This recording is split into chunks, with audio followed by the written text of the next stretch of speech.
This is the new Renault 5 Turbo 3. You guys see this? It's loading. Whoa, what? Ooh. Yeah. It's not 100% confirmed yet on when the release is going to be, what the motor is, and what the price is. But this is kind of like a teaser for it. That's cool. It's maybe one of the prettiest cars ever, and it pays amazing homage to the original Renault 5. That. I think I got it. I think it's homage. Yeah. So, anyways, they kept the body almost identical to what the original was, except it is purely forged carbon fiber. Every panel is just carbon fiber. Are these the Singer guys? Oh no, they're talking about like the Singer guys. Are you guys able to see it? Yeah. Yeah, exactly. So it's got double wishbone suspension in the front and the rear. Again, fully carbon fiber. They're making them only in an actual full-on just stick shift 6-speed, I believe. And they haven't confirmed the motor yet, but they're speculating that it's going to be some sort of 4-cylinder turbo around 400 horsepower. Good. Thank you. The interior on this hybrids. So pretty. Oh, it's a spaceship. It's basically like, it's so pretty. So so the whole dash, as you can see, is actually wrapped in cloth. And then the doors, you see the door cards, they have just the strap. Yeah, just a pull strap. Handles. That's awesome. And then just the gated shifter right in the middle. Can we call door cards dorks now? Crazy, I love that you said that by accident. I did? Did you say dorks? I don't know. I am forever now, That's hilarious. He said dorks, but I'm 100% calling it that now. Check out my dorks. Yeah, no. So this looks like a Mark I GTI-esque sort of interior, right? With like the stitching and the Alcantara wrapped steering wheel, dash, all that stuff. Like that looks so nice. Yeah. We're not going to get one here in America, right? Not confirmed yet. Again, this is all just this so far is this guy. It actually says in the beginning, I believe they basically had this guy, and he said he wanted to basically do like a reimagined Porsche 911, but then I believe he worked for Renault, and so they decided to then, instead of doing that, like bring back the Renault 5 to like the 21st century and what that would look like and how they want to design it. Yeah, that's cool. This is what they came up with, and I have zero complaints. This thing is stunning. That first paragraph where he talks about that, realizing the genre was already well covered by the likes of Singer and Gunther Works, he teamed up with fellow U.S.-based Frenchmen to do something arguably much more interesting. I love it. Yep. I just gotta say, I love that you're skipping over the names because for sure you have no idea how to say them. Yeah, I don't know how to say them either. Right back. I can't even say homage right. Alain de Rossier. Did I say it right that time? I think so. I think you got it. But that should just be our running joke on the podcast. Every time we say homage or homage, we should say it different every time. Yep. Got to keep them guessing. So anyways, they did this.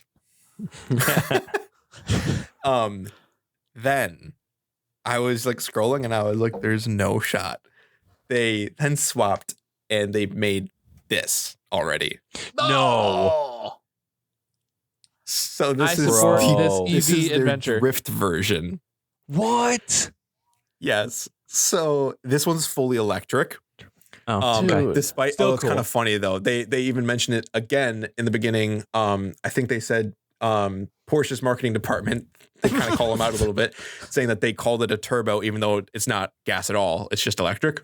But you'll be totally fine with this thing being electric the more you learn about it. This is the coolest pretty funny thing. So it is the same thing as the Renault R5 that we saw before, but then this is their totally tricked out drift machine. And it basically calls back everything to I believe their original rally car, like all of the little details that they added on it. Mm-hmm. It's unreal. So they mention it in this. I actually wanted to look at it in the top picture. So if you guys see this bar right here, so this is actually the entire thing is fully LED. It's not just these little parts. Wow. Nice. And then it's got a mode that when it senses the car drifting, it flashes different colors. And all the lights kind of do this.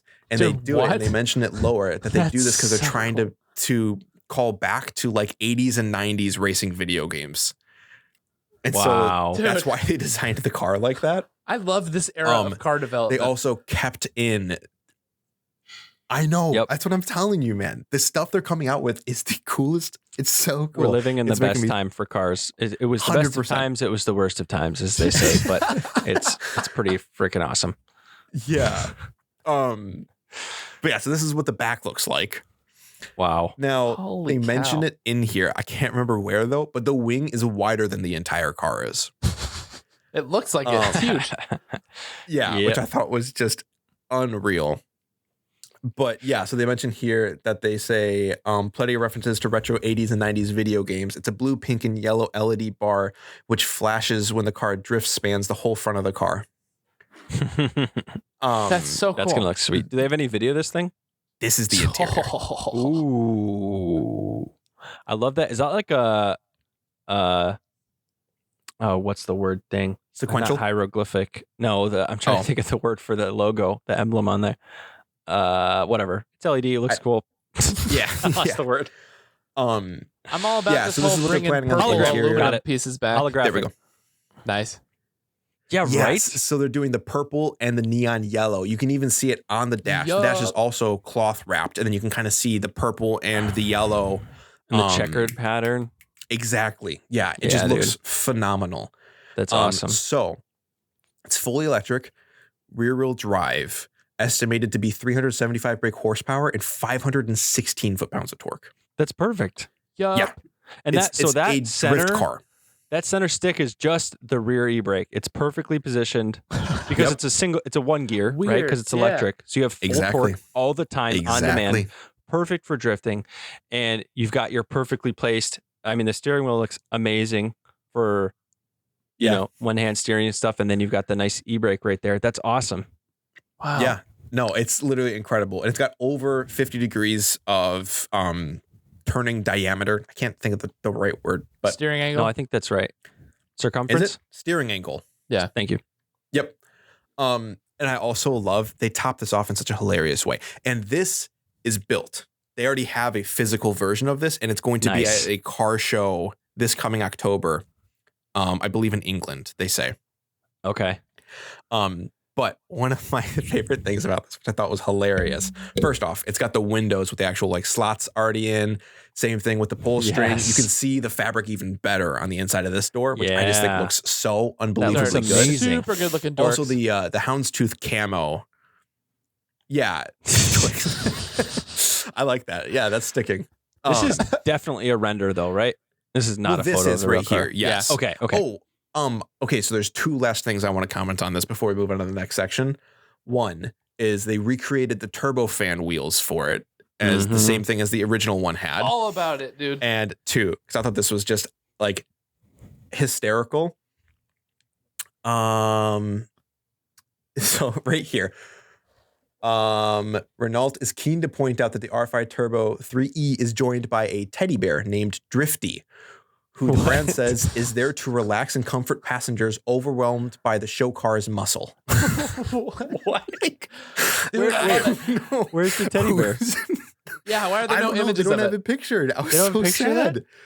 What the heck? That's so random and funny. But I was like, that's awesome. Like I'm fully in support of this. Also that it's got the full roll cage already in it. Like this thing is just from factory, totally tricked out as max and as possible as can be. That's just insane. That's sick. So yeah, and if you see just right below it saying that it's going to be on display at this Arts and Elegance contest. Paris Motor Show. Wow. Oh, so it just was shown. So that was a few days ago. So we're probably going to get some more images of this soon. Oh yeah, we should try to find I'll see if I can find videos or clips of it like seen in person. Yeah, maybe we'll throw some stuff on our Instagram if we can find some like actual in-person shots of this. Yeah, that's exactly what I was thinking.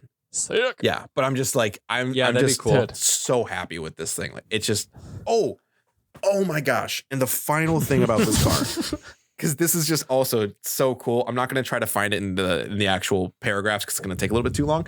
It comes factory. You can see it right here. They built in camper mounts on the interior and exterior because they literally just said like you're gonna want to record what you do in this car, so it comes with camera mounts. You can see it like on the hood here, off the side here. They put them into places where people put them on these cars, so that you can just build your camera mounts everywhere. That's so cool. Everywhere. Holy cow. I know. I saw it. I was like, Can we just take a moment and just send a thank you to Ken Block for, I feel like this is so Ken Block-esque. Like everything he did with Gymkhana, and like that exploding and partnering with mega brands and just like all the marketing and everything. Do they say something about him? Yeah, the dazzling camouflage livery covering the whole car is just how we'd imagine Ken Block would spec his Renault 5 if he had one. Yep. I mean, they want him to drive their cars I so feel like bad. He really sparked a lot of this innovation. So bad, dude. They're like, please. I think this is the writer of Car Throttle who's mentioning all that stuff, right? But I wonder how much came from a press release. But no, you're totally I get right. Exactly what you're saying. Yeah, it's just thank you. I think you're on a little bit of a delay now, Jake. Yeah, he's slightly. Whenever you guys share your screen, I get thrown on a delay, I think. That's fine though. Oh yeah. Okay, here, okay. Let me stop sharing, and then I want to address exactly what Zach brought up. Is you're exactly right on that. Like it's like I feel like Ken Block's cars have done so much for like the automobile world. Totally. Especially when it comes to rally and drift. That like it's so cool to see, because like if I would have seen this car just like in the wild, I would have thought it would have been one of like Ken Block's prototypes or something. Yeah, totally. So the fact that a company we didn't now have an intro like that, exactly, yeah. So like now that they're just like oh yeah, this is just how we decided to make it, like is the coolest thing ever.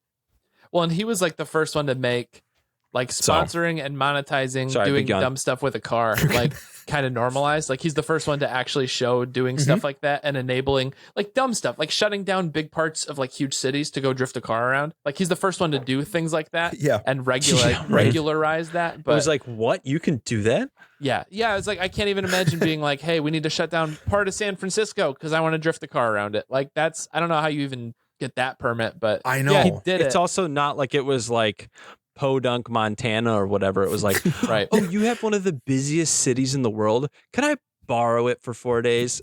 Right. Like nuts. Well, that's how I felt. All of the roads. I'm also going to wreck them. Yeah. Yes.